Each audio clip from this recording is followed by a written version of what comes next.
Spring 2007. The Gudrun Maersk, one of the largest container ships on Earth, sails 32 kilometers off the Chinese coast. I started turning so early, but due to the current, then I could see it afterwards. It was a good idea. Her deck stacked high with 3,000 shipping containers, a multi-million-dollar cargo. And 32 kilometers out at sea, the crew of the Gudrun Maersk is just about to put it all overboard. At one of the biggest cargo facilities on Earth. The Yangshan Deepwater Container Port. It'll be years before this megaport is finished, but Yangshan's docks are already over 3 kilometers long. On those docks, some of the world's biggest and brawniest cranes, high-tech trucks, one of the most advanced control systems at any container port, and some of the best container port operators in the business are getting ready for the Gudrun Maersk. They'll have a good day's work ahead of them, and they'll have less than a day to do it. From the moment this giant ship docks, they'll have just 20 hours to unload her 3,000 shipping containers and load her up with 2,000 more.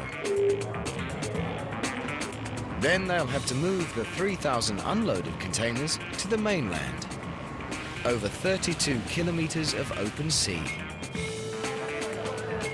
And there's no room for error. Every ship, every day, Yangshan's battling powerful rivals for supremacy in a billion-dollar business.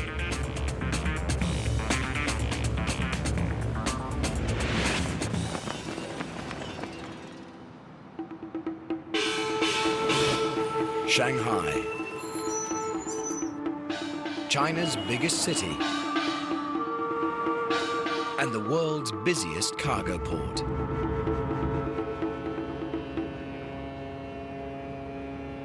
In the 21st century, China's export-import trade's exploding by nearly 30% per year. And Shanghai's in the right place at the right time.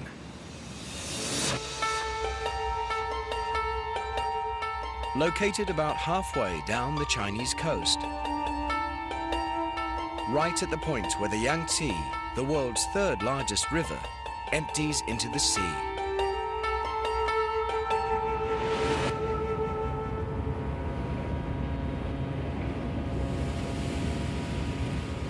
Billions of dollars of goods made in China travel down the Yangtze to be shipped abroad.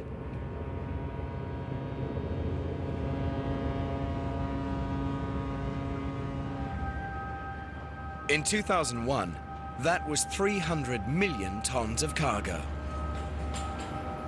By 2005, it was nearly 800 million.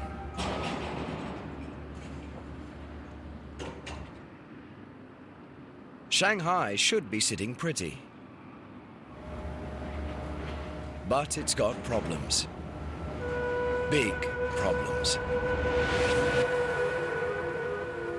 Problems these two guys deal with every day.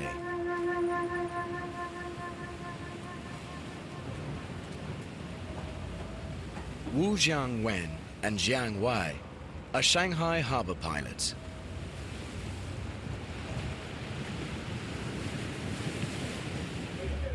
Their job, climb on board cargo ships arriving from the open sea and steer them to a safe berth at Shanghai's docks. And that's even harder than you think. The color of the sea reveals why. Muddy brown, the color of a river.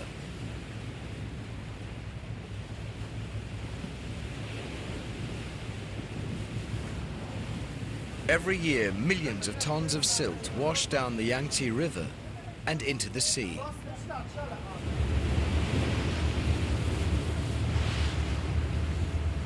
Where the Yangtze meets the ocean, all that silt piles up in sandbars. Exactly where hundreds of ships are sailing into Shanghai.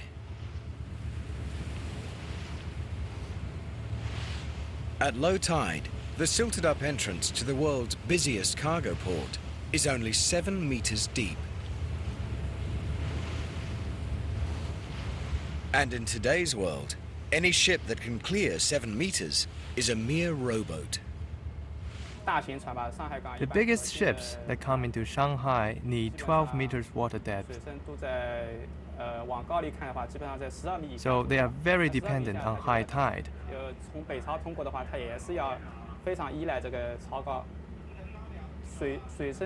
So when we go in or out of port, we have to pay very careful attention to the height of the tide.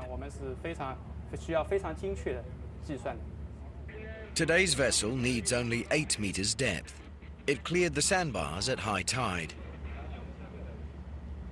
But that doesn't mean Wu Zhangwen and Zhang Wei are having a nice day. They look relaxed, but they know their problems are just beginning. Because Shanghai's aquatic arteries are seriously clogged with more than just silt. Their ship's now entering the Huangpu, a smaller river that runs through Shanghai. And they're about to steer it through one of the worst maritime traffic jams on Earth. Normally, we'll have more than 100 ships coming into the river mouth and another 100 ships going out over 24 hours. And that's just the big ships over 5,000 tons. I'm not even counting the smaller ones.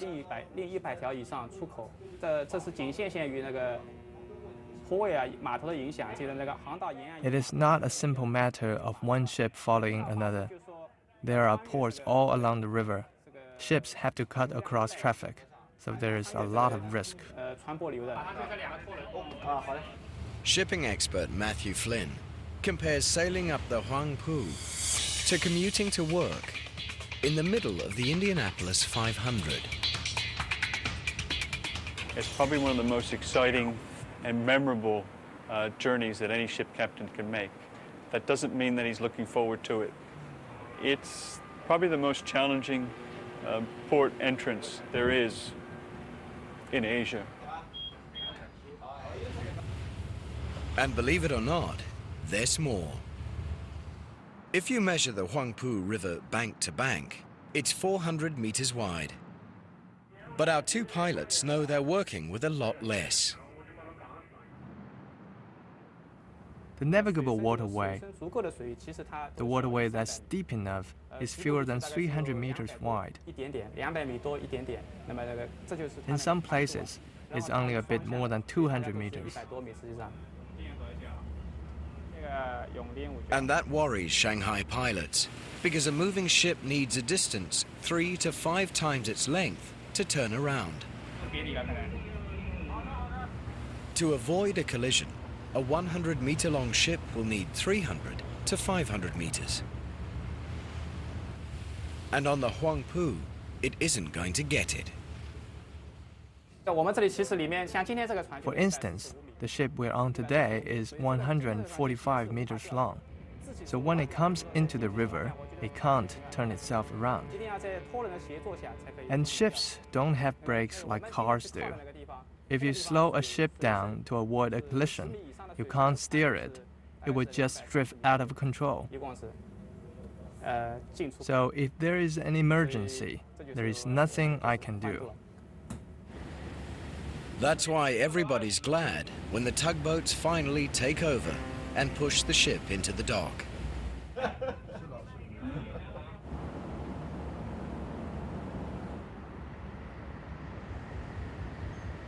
Because to these guys, a cruise up the Huangpu is about as relaxing as steering a runaway truck through a crowded shopping mall.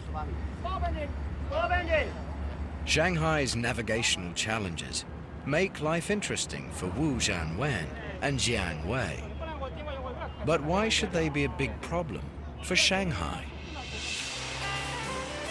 After all, Shanghai's been a world-class port for decades.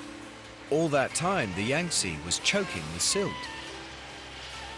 And the Huangpu was never much wider. So what's changed? This has. The size of the ships sailing into Shanghai. Gigantic container ships. The most cost-effective way to move enormous quantities of freight around the planet. If they can't get their cargoes in and out of Shanghai, Shanghai can't give the world what it needs. Ships will go elsewhere, and Shanghai will be left behind. After World War II, shipping containers revolutionized the cargo industry. Unlike loose cargo, packed containers could simply be offloaded onto waiting trucks and driven away. The first ships carried only a few dozen containers. It didn't take a shipping genius to realize that the more containers one ship could carry per voyage, the more money ship owners would make. So container ships got bigger and bigger and bigger. Well, if you're making $1,000 per container that you're hauling across the ocean, it's a dollar and cents type of equation. The bigger ships that you can build, the more cargo that you can carry. In the 1990s, Shanghai built new container ports at Waigaoqiao on the ocean just beyond the mouth of the Yangtze. Ships docking at Waigaoqiao didn't have to sail up the Huangpu, and the water there was over 12 meters deep.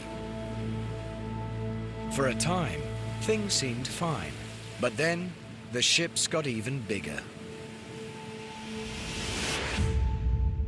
As big as the Gudrun Maersk, over 40 meters wide, over 300 meters long, longer than the Eiffel Tower, and needing deeper water than Waigaoqiao could offer.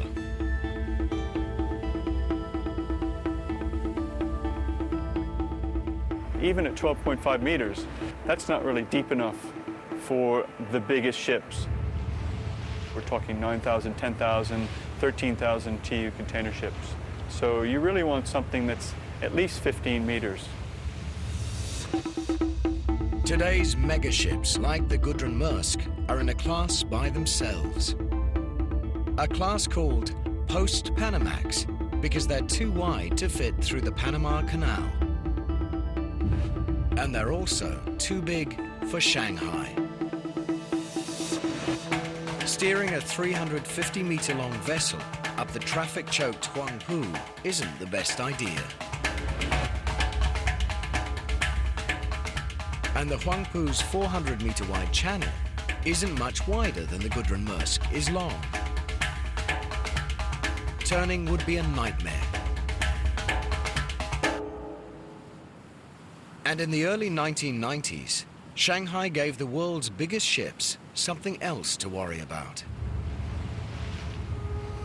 2 suspension bridges spanning the Huangpu.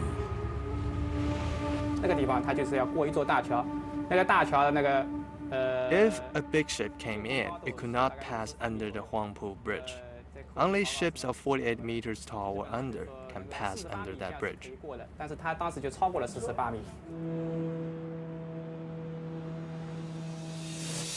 In the 21st century, 30% of the world's shipping containers were traveling on post-Panamax vessels.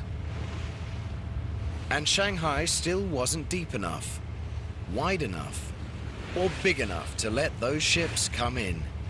Problems competing ports like Hong Kong and Singapore didn't have. As China's economy exploded, everyone wanted a piece of the action. Shanghai couldn't handle the business, it would have gone elsewhere. 2002, Shanghai's leaders roll the dice on a bold solution. At a place called Yangshan, 32 kilometers offshore, where the water was 15 to 20 meters deep.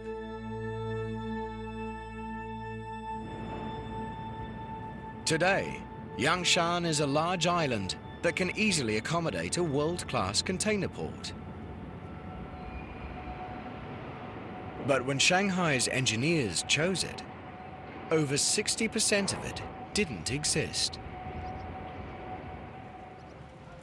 Yangshan was just what nature made it, a collection of tiny islands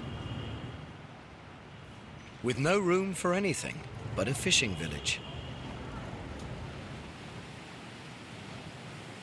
Engineers considered creating flat land by leveling the hills, but decided against destroying Yangshan's natural topography.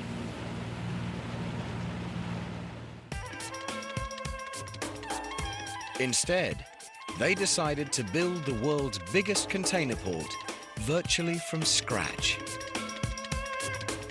Yangshan Port is this enormous deep water project that was built kind of on a fresh sheet of paper, the biggest possible piece of infrastructure that they could possibly build to stamp Shanghai's kind of dominance over container shipping. The plan called for a true megastructure, a 20-kilometer quay where 50 ships could dock at one time, and a port that could process 25 million shipping containers in 1 year, 70,000 in just one day. Price tag, an estimated $18 billion US. 2002, construction begins on Yangshan Phase 1. Engineers begin transforming these lonely islets into the world's biggest container port. It's like trying to tie a butterfly knot in the middle of a raging river. You've got water that's flowing 2 meters a second. These guys are up against typhoon, bad weather, fog. They're 35 kilometers offshore. There's no power, there's no water. There's probably more inhospitable locations, but there certainly isn't a tougher location to work in for such a big project. Failure is not an option, and neither is delay. Shanghai's container traffic is growing by 30% every year. To build Yangshan, engineers must create an artificial island with a 10-square-kilometer port, bigger than 20,000 basketball courts, in ocean 15 meters deep. And that will take thousands of millions of cubic meters of soil. How do you get it? Enter the Sea Dragon, the mega dredge. Built in the Netherlands to clear Shanghai's monumental silt, this is a dredge like no other. When the Sea Dragon swings into action, you can see how it got its name. Its two massive suction arms bear an uncanny resemblance to monsters of the deep.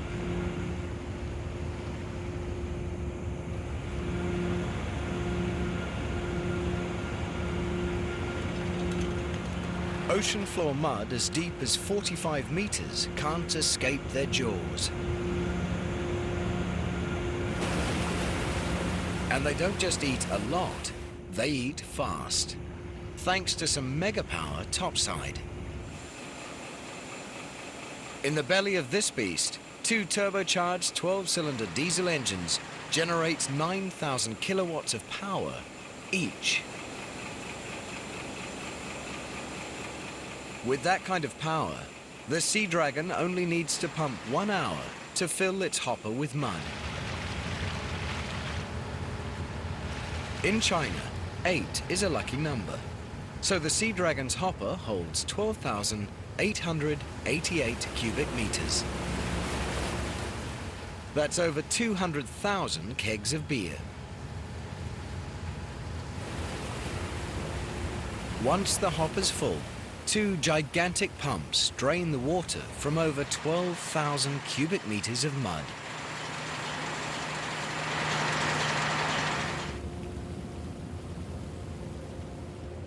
And Captain Yan says that when it's time to deliver the payload, his dredge leads the pack. Older ships can only dump sand, but the Sea Dragon can blow or spray it.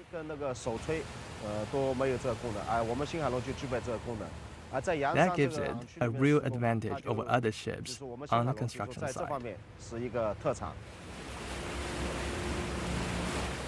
The Sea Dragon worked almost a full year just to build Phase 1. Dumping 3,000 million cubic meters of mud. Enough to fill over 1 million Olympic swimming pools.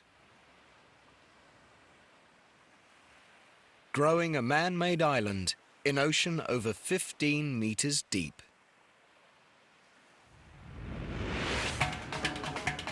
The Sea Dragon's done its job. For now.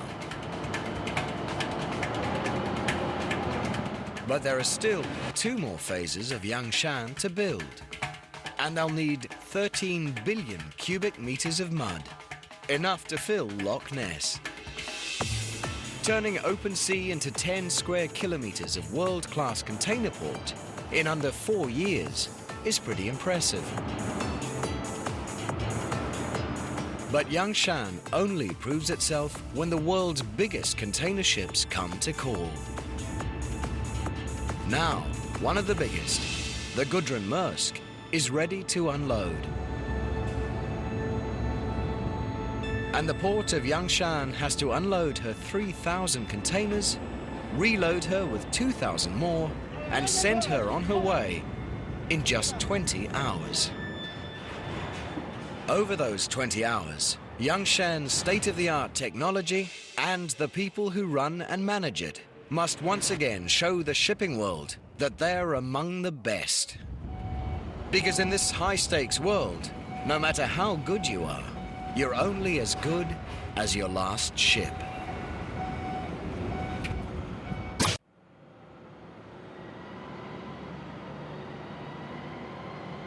"12 noon. Unloading the Gudrun Maersk begins. 3,000 shipping containers in less than 20 hours. Every hour behind schedule costs thousands of dollars.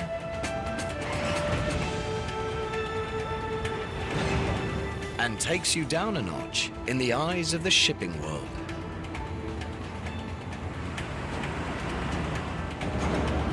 Only the best can pull this off.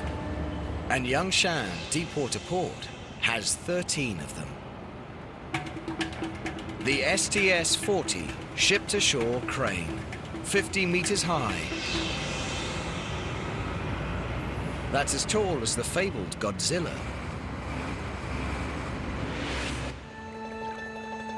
And they're manufactured right in the neighborhood, at the Zhenhua Company on Chongqing Island at the mouth of the Yangtze, only 125 kilometers from Yangshan, the biggest crane factory in the world.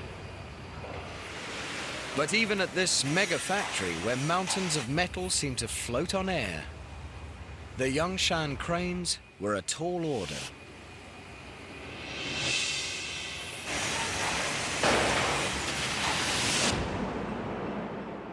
Most container cranes can lift one 40-foot container at a time, or two 20-foot ones.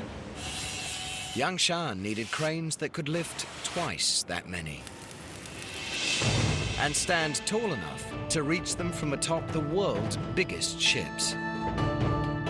And it needed 13 of them. General Manager Lu Hanzhong recalls the excitement of winning the Yangshan contract and the anxiety of fulfilling it. Designing and manufacturing cranes this big was a challenge for us. Because ships are getting bigger and higher, cranes have to be bigger too.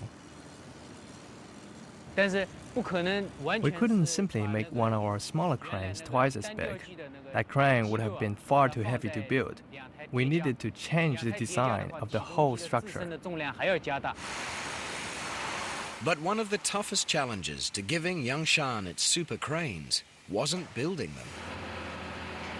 When they arrive at container ports, new cranes can need up to 6 months reassembly before they are ready to operate. But not Zhenhua's cranes. They come with no assembly required. Shipped around the world on Zhenhua's specially modified freighters. But Zhenhua's ships had never transported cranes as tall and heavy as the ones ordered by Yangshan. The cranes couldn't be any shorter or lighter, or Yangshan wouldn't beat its competition. There was only one option: solve the problem. We successfully designed a bigger crane which doesn't add much to its own weight, but can still do the job it's designed to do. And we designed them so they can lower their height while they're being transported. Problem solved. Cranes designed, built, and delivered. Now they're putting Yangshan ahead of the pack. Most container port cranes can handle about 30 containers an hour. Yangshan's cranes can handle more than 50. Thanks to crane drivers like Zhang Yi, who have made a commitment to being the best. The difficulty we have to conquer is we work on night and day shifts rather than normal working hours, so that we have to sacrifice a bit, personal life-wise. I mean, we cannot just go drinking and have fun as much as we want to. We have to make sure we rest well before we come to work. Driving a container port crane is like fishing for a prize in a carnival game. Except the prize weighs 2.5 tons, and that's empty.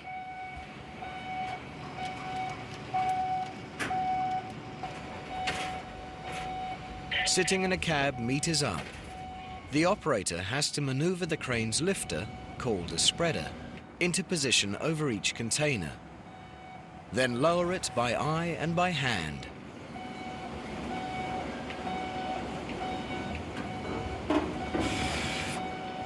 When the spreader's in place, he triggers the spreader's automated locks that grip the container and hoists it up and over the deck onto the dock below, lining it up precisely with the truck that will carry it away. And then do it again, and again, and again. And if you think unloading is tough, try loading. To load a ship, a crane operator has to position a 20-foot container onto pins on deck and slide it precisely into grooves built into the cargo hold, so containers won't move at sea. That's like trying to set an elephant down on a coin from 50 meters up. And a crane driver doesn't have all day to get it right. If containers move too slowly, ship owners fall behind schedule and lose money. But if they move too fast, they can swing out of control, endangering cargoes, people, and cranes. And a bumped container could mean damaged goods inside. So crane drivers have to develop an instinct for loading and unloading at exactly the right speed. The cranes put the containers onto trucks, which move them from the dock to the container yard. At the yard, rubber tire gantry cranes take the containers off the tractors and put them on the ground. But there's a lot more to this process than just heavy lifting. Shipping containers look alike, and unless you can match their numbers with the list, there's no way to tell them apart.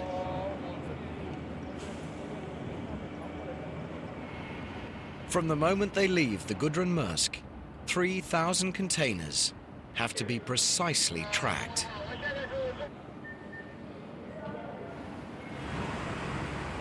A misrouted container means unhappy customers and a bad reputation for Yangshan. A lost container is unthinkable. But it's unthinkable thoughts like these that keep operations manager Shi Minhua fully focused throughout his shift. More than anywhere, the burden of success or failure rests squarely on his shoulders.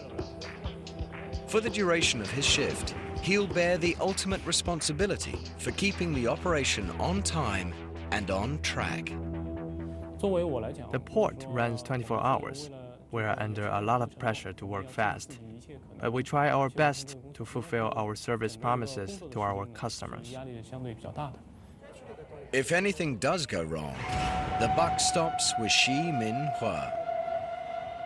And there's plenty that could go wrong.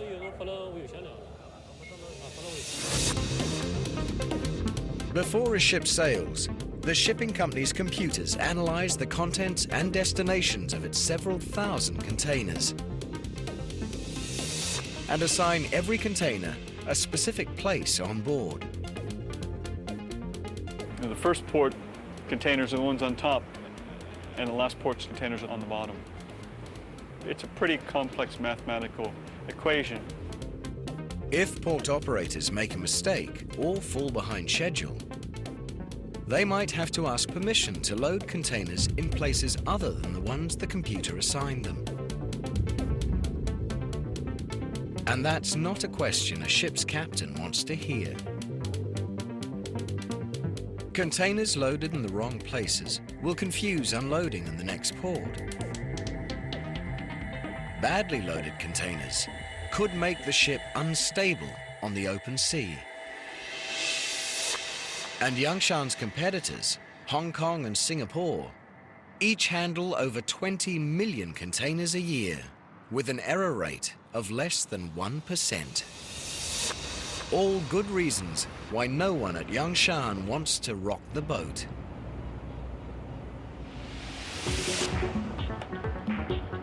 Fortunately, Yangshan has a brain to match its brawn. A cutting-edge control system developed by the port of Shanghai.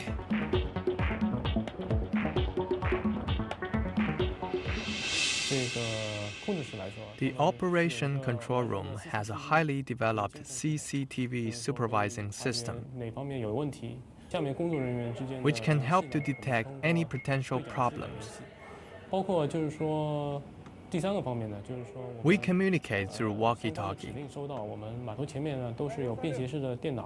There are laptop computers on the wharf that receive a detailed operation plan delivered by the computer system.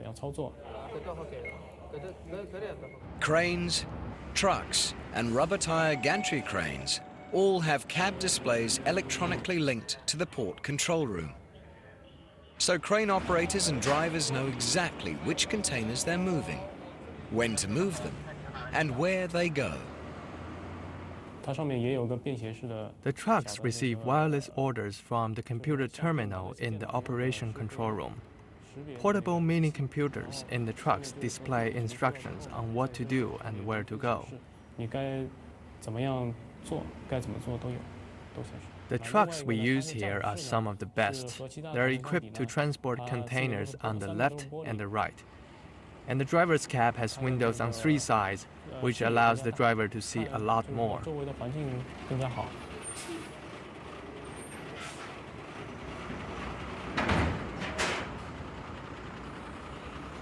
The Yangshan system maximizes efficiency.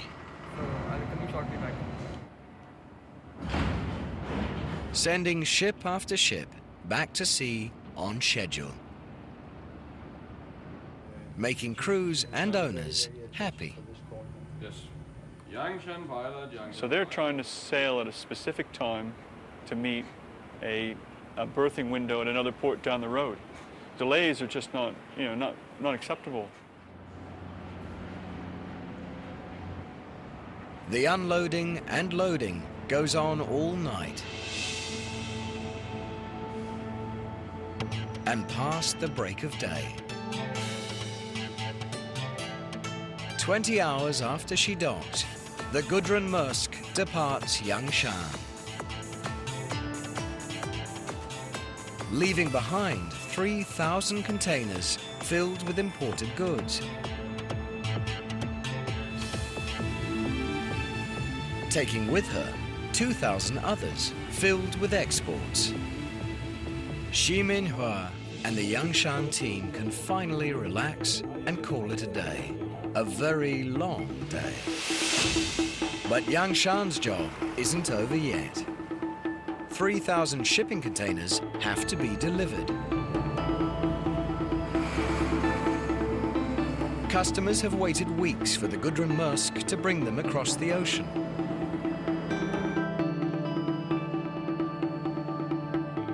And now they're sitting on an island 32 kilometers out to sea.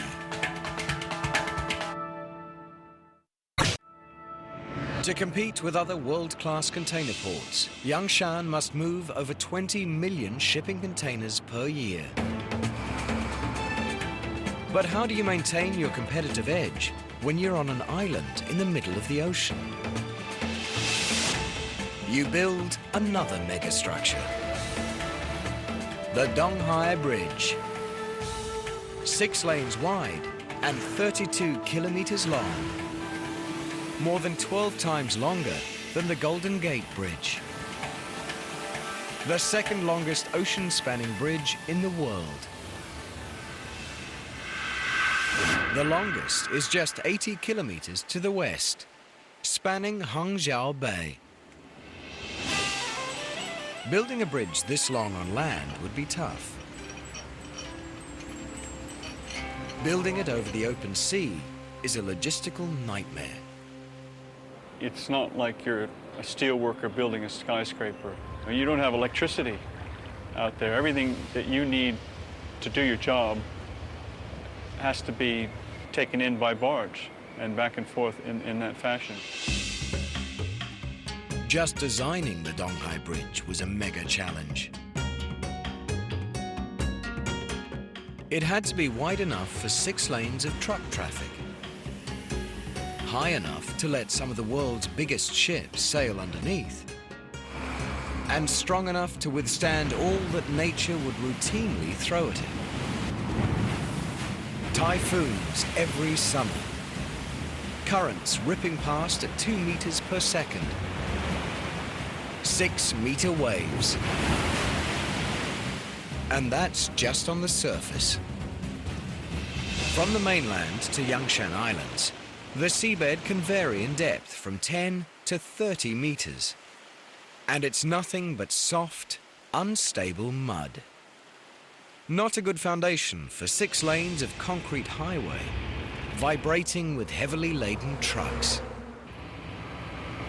In cyberspace, engineers tested their bridge designs every way they could. With waves, winds, truck accidents, and colliding megaships, to discover which design would best survive. In the end, they chose not one design, but 2. Most of Donghai is a box girder bridge made of over 600 concrete spans. The longest spans are the length of 4 volleyball courts. But in 2 places, it becomes a cable-stayed suspension bridge, with 1 span rising high enough to let ships pass underneath. And it spans the waters in a graceful S-curve. So ships passing under it can sail at angles to strong ocean currents.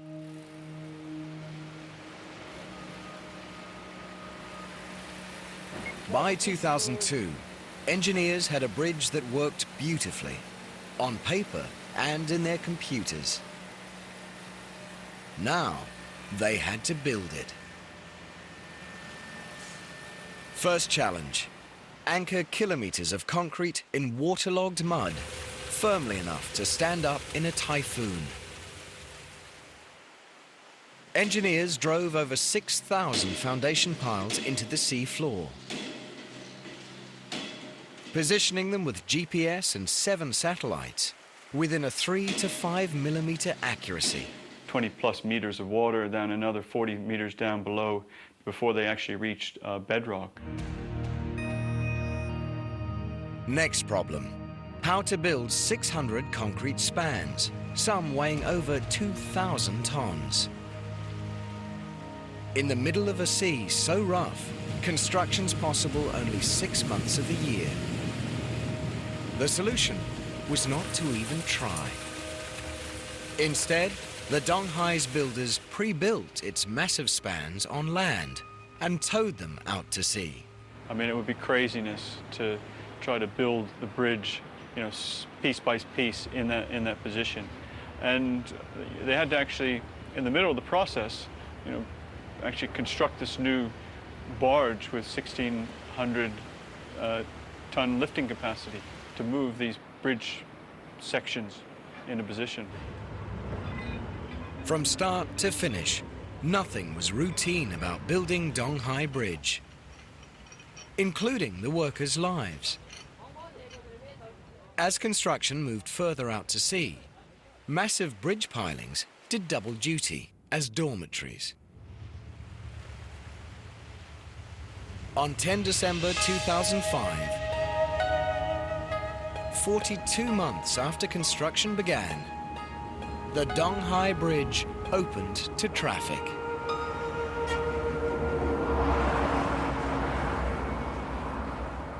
Since then, nearly 3 million containers have crossed its S-shaped span.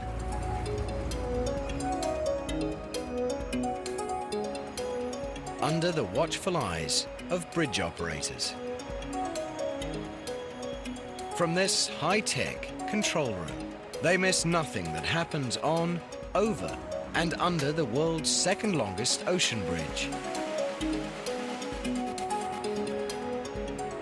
Their eyes, some 80 surveillance cameras placed along its 32-kilometer length. Electronic eyes that never close. And for good reason.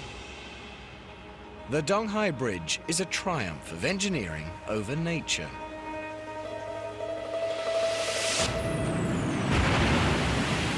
But nature isn't giving in that easily.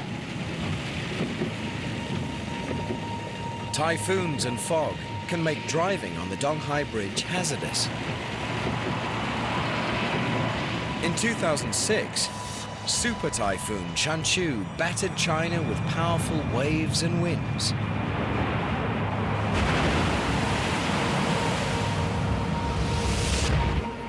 The bridge stood its ground. And by mid-2007, Yangshan had moved Shanghai from world's third biggest container port to number 2. Only 1 million containers behind its rival Singapore. When it's completed in the year 2020, Yangshan Island will be the world's biggest container port. Its wharves stretching an awesome 20 kilometers, with berths for 50 ships, capable of handling 25 million shipping containers a year. No city has ever achieved what Shanghai has done with the Yangshan Deepwater Port. It was a tremendously visionary project. For the city fathers of Shanghai to actually create this over such a short time frame was tremendously far-sighted. It's a very emotional issue, I think, for everyone, from the guy in the street, you know, to the city leadership, to the country leadership. They all know that, you know, Shanghai is the #1 port in China, will be the largest container port in the world. And, you know, that's something that you don't see in Europe or the United States. For someone, you know, in Los Angeles versus Oakland saying, geez, we've got the biggest container port in the United States, they don't know, and they probably don't care. But here, it's something that everyone knows about, and it's something that they're intensely proud of achieving. But shipping companies are already designing even bigger container ships. Megaships that will demand even longer docks, bigger cranes, and deeper water.